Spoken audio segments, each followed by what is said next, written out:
এবং অত্যন্ত গুরুত্বপূর্ণ একটি বিষয় নিয়ে কথা বলবো। তাই বরাবরের মতোই শুরুটা করি প্রশ্ন দিয়ে। প্রশ্নটা হলো, যে আওয়ামী লীগকে নির্বাচন থেকে বাইরে রাখার কথা বলা হচ্ছিল, সেই আওয়ামী লীগই কি এবার সরি বললেই নির্বাচনে অংশ নিতে পারছে বা ভোটে ঢুকে যেতে পারছে? এই যে ইউটার্ন, এটা কি হঠাৎ করেই ইউনূস সরকারের নিজস্ব সিদ্ধান্ত, প্রফেসর ইউনূসের নিজের সিদ্ধান্ত, নাকি ওয়াশিংটন থেকে আসা এক নীরব কিন্তু শক্ত বার্তার ফল? আজ আমরা সেই বিষয়টি খোলাসা করে আলোচনা করতে চেষ্টা করব।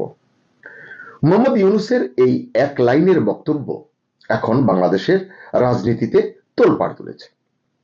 তিনি বলেছেন, আওয়ামী লীগ যদি তাদের দুঃশাসন ও দমনমূলক শাসনের জন্য ক্ষমা চায়, তাহলে রাজনৈতিক সমঝোতার সুযোগ তৈরি হতে পারে।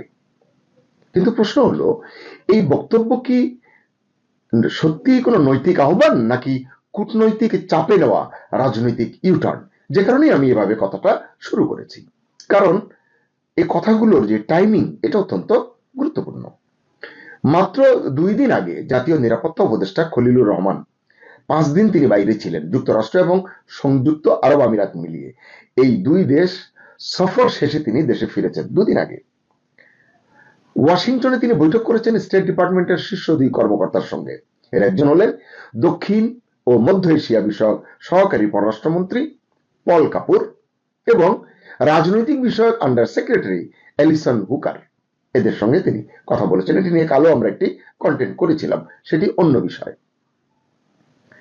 ঢাকার কূটনৈতিক এবং রাজনৈতিক বিশ্লেষকদের মতে আলোচনার মূল বিষয় ছিল আসন্ন নির্বাচন, মানে হুকারের সঙ্গে এবং পল কাপুরের সঙ্গে খলিলুর রহমানের আলোচনার মূল বিষয় ছিল 12 ফেব্রুয়ারির নির্বাচন। কি ছিল এই নির্বাচন, কতটা গ্রহণযোগ্য হবে এবং আদৌ তা অন্তর্ভুক্তিমূলক হচ্ছে কিনা, ইনক্লুসিভ হচ্ছে কিনা। এখানেই আসে যুক্তরাষ্ট্রের ভূমিকার কথাটি। ওয়াশিংটন প্রকাশ্যে কখনো বলেনি কিন্তু যে আওয়ামী লীগকে নির্বাচনে রাখতেই হবে, আনতেই হবে, এটা কিন্তু বলেনি। কিন্তু ইতিহাস বলছে যুক্তরাষ্ট্র সাধারণত মুখে নয়, নীরব কূটনীতির মাধ্যমেই চাপ তৈরি করে।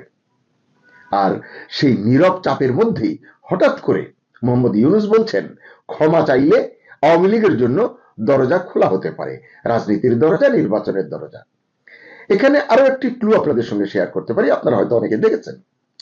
ট্রাম্প প্রশাসনে দায়িত্ব পালন করা সাবেক 2 জ্যেষ্ঠ মার্কিন কূটনীতিক অ্যালবার্ট গম্বিস এবং মোর স্ট্যান, এই 2 জন প্রধান উপদেষ্টা ইউনূসের সঙ্গে গতকাল রাতে, মঙ্গলবার রাতে যমুনায় সাক্ষাৎ করেছেন। ওই সাক্ষাৎকালে, ওই বৈঠকে ইউনূস বলেছেন, সাবেক শাসকরা মানে আওয়ামী লীগ এখনো তাদের অপরাধ অস্বীকার করে যাচ্ছে। এই কথাটি তিনি এর আগেও বলেছেন, কিন্তু গতকাল আবারও বলেছেন। এবং এরপরে যেটি বলেছেন সেটি অত্যন্ত গুরুত্বপূর্ণ। কি? ফলে এই যে অপরাধ অস্বীকার করার কারণে ট্রুথ অ্যান্ড রিকনসিলিয়েশন কমিশন গঠনের প্রক্রিয়া শুরু করতে পারেননি, বা এটি শুরু করবার পরিবেশ তৈরি হয়নি। এটি নিয়ে একবার কথা হয়েছিল, কিন্তু তখন আইন উপদেষ্টা বলেছিলেন যে আমরা এটি গঠনের বিষয়ে ভাবছি, পরে আর এটি নিয়ে আলোচনা অগ্রসর হয়নি। তাহলে এর মানে কি? এর মানে হচ্ছে ওই বৈঠকে গম্বিস এবং টোনের সাথে ওই বৈঠকে আওয়ামী লীগকে নিয়ে নিশ্চয়ই কথা হয়েছে এবং ওই 2 কূটনীতিক হয়তো মার্কিন কোনো স্পষ্ট বার্তা মোহাম্মদ ইউনূসকে বলেছেন বা তার কাছে হস্তান্তর করেছেন, তাকে জানিয়েছেন। এর প্রেক্ষিতেই হয়তো ইউনূস বলেছেন, সত্য এবং জাতীয় পুনর্মিলন, রিকনসিলিয়েশন তখনই আসে যখন আপনি স্বীকার করেন যে আপনি ভুল ছিলেন, মানে আওয়ামী লীগকে উদ্দেশ্য করে বলছেন, যখন আপনি আপনার অপরাধের জন্য অনুশোচনা ও অনুতাপ দেখান এবং সঠিক পরিবেশ সৃষ্টি করেন। এ কথা সত্য, এটি আওয়ামী লীগের জন্য তিনি এর আগেও বলেছেন। কিন্তু তিনি বলছেন এখন পর্যন্ত তাদের, অর্থাৎ আওয়ামী লীগ সরকারের কোনো অনুতাপ নেই, বরং তারা দাবি করছে জুলাই আন্দোলনের সময় নিহত যুবকদের হত্যা করেছে সন্ত্রাসীরা। তাদের অপরাধের পাহাড় সমান প্রমাণ আছে, মানে আওয়ামী লীগের অপরাধের পাহাড় সমান প্রমাণ আছে, সেগুলো সব জঘন্য অপরাধ, তবু তারা সম্পূর্ণ অস্বীকার করে আসছে, এটি ইউনূস বলছেন। আবার তিনি বলছেন, এই আলোচনার পরে আবার আরো একটি ইস্যুতে তিনি বলছেন যে নির্বাচন 12 ফেব্রুয়ারিতেই হবে, একদিন আগেও নয়, একদিন পরেও নয়, মানে এই জায়গায় তিনি খুব দৃঢ় আছেন এবং বলছেন যে শেখ হাসিনার সমর্থকদের দায়ী করে ইউনূস বলেন, তৎকালীন ফ্যাসিস্ট সরকারের সমর্থকেরা নির্বাচনকে ঘিরে বিভ্রান্তি সৃষ্টির উদ্দেশ্যে ভুয়া খবর ও অপতথ্য ছড়াচ্ছে। আসলে ইউনূসের গতকাল রাতের আহ্বান তার আগের বক্তব্যগুলোর সঙ্গে স্পষ্টতই কিছুটা সাংঘর্ষিক। কারণ এর আগেও ইউনূস সরকার এবং তার ঘনিষ্ঠ রাজনৈতিক শক্তিগুলো বলেছিল আওয়ামী লীগের দুঃশাসনের বিচার ছাড়া তাদেরকে রাজনীতিতে সুযোগ দেওয়ার প্রশ্নই আসে না, রাজনীতিতে ফিরবার সুযোগ দেওয়া যাবে না। তাহলে হঠাৎ এই নমনীয়তা কেন? বিশ্লেষকরা বলছেন এখানে আন্তর্জাতিক সমীকরণই বড় ফ্যাক্টর। আপনারা তো জানেন যে ভারত শুরু থেকেই চেয়েছে বাংলাদেশের নির্বাচন যেন কোনো বড় রাজনৈতিক শক্তিকে বাইরে রেখে না হয়, অর্থাৎ অন্তর্ভুক্তিমূলক হয়, সব দল অংশ নিতে পারে। যুক্তরাষ্ট্রও চায় এমন একটি নির্বাচন যেটাকে আন্তর্জাতিকভাবে প্রশ্নবিদ্ধ করা যাবে না। এই দুই চাপের মাঝখানে দাঁড়িয়ে ইউনূস সরকারের সামনে বিকল্প হয়তো খুব বেশি নেই। তাই ক্ষমা শব্দটি এখন আসলে হয়ে উঠেছে রাজনৈতিক টুল। প্রশ্ন হলো, এটা কি সত্যি নৈতিক অনুশোচনার প্রশ্ন, নাকি দায় স্বীকার করে নতুন শর্তে রাজনীতিতে ফেরার সুযোগ মাত্র, মানে যেটি এখন ইউনূস সাহেব করে নিজেও পার পেতে চাইছেন। আবার এখনকার রাজনীতির দিকে যদি খেয়াল করেন, দেখবেন বিএনপি পুরোপুরি নির্বাচনী মুডে আছে। তারেক রহমান দেশে ফেরার পর বিএনপির পালে অবশ্যই কিছুটা হাওয়া লেগেছে। বিএনপি এখন প্রকাশ্যে জামাতে ইসলামের ভূমিকা নিয়েও প্রশ্ন তুলছে, জায়গায় জায়গায় তাদের ভিতরে লাগালাগি আছে। বিএনপি চায় নির্বাচন হোক, কিন্তু এমন ভাবে যাতে হঠাৎ করে নতুন কোন সমীকরণ তৈরি না হয়। তাই এই ক্ষমা চাওয়া, মানে যদি আওয়ামী লীগ চায় এবং ক্ষমা চাইলে নির্বাচনে অংশ নেওয়ার সুযোগ যদি পেয়েই যায় আওয়ামী লীগ, সেটা কিভাবে নেবে বিএনপি এবং জামাত, এটি অত্যন্ত গুরুত্বপূর্ণ প্রশ্ন রাজনীতির এই মুহূর্তের যে বাতাবরণ সেখানে। কারণ আওয়ামী লীগের সম্ভাব্য প্রত্যাবর্তন, মানে যদি হয়, পুরো মাঠটাই তখন নতুন করে বদলে যাবে। নির্বাচনের মাঠ, রাজনীতির মাঠ পুরো বদলে যাবে। তবে একটা বড় প্রশ্ন এখনো অমীমাংসিত। এই যে আমরা ক্ষমা চাওয়ার কথা বলছি, ইউনূস সাহেব বলেছেন, আসলে আওয়ামী লীগ কি আদৌ ক্ষমা চাইবে? তাদের টোন কি, তারা কি বলছে সেটিও তো বোঝা দরকার। এক হাতে তো আর তালি বাজবে না। তাহলে চলুন দেখি আওয়ামী লীগ আজকাল কি বলছে।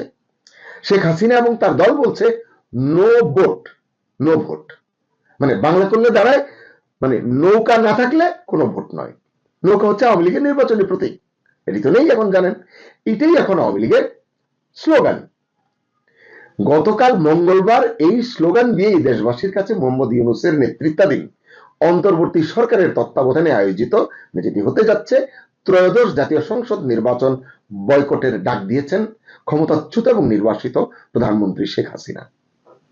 আওয়ামী লীগের তরফে প্রকাশিত 1.5 পাতার আবেদনপত্রে জাতির 1.5 পাতার একটি পত্র, সেখানে জাতির উদ্দেশ্যে শেখ হাসিনা আর্জি জানিয়েছেন, ফ্যাসিস্ট ইউনূস জঙ্গি পাহারায় ভোট করাতে চায়, সেই ভোট দিতে যাবেন না। যে ব্যালটে নৌকা প্রতীক থাকবে না, যে নির্বাচনে আওয়ামী লীগ অংশগ্রহণ করতে পারবে না, সেখানে আমাদের সমর্থক, মানে আওয়ামী লীগের সমর্থক কোন ভোটারেরা কেউ ভোট কেন্দ্রে যাবেন না। এটি তার তরফ থেকে আহ্বান। মাস 3 আগে রয়টার্সকে দেওয়া এক সাক্ষাৎকারেও ভোট বয়কটের ইঙ্গিত দিয়েছিলেন শেখ হাসিনা। তাহলে বোঝা গেল যে এই হচ্ছে আওয়ামী লীগের অবস্থান নির্বাচনে অংশ নেওয়া না নেওয়া নিয়ে।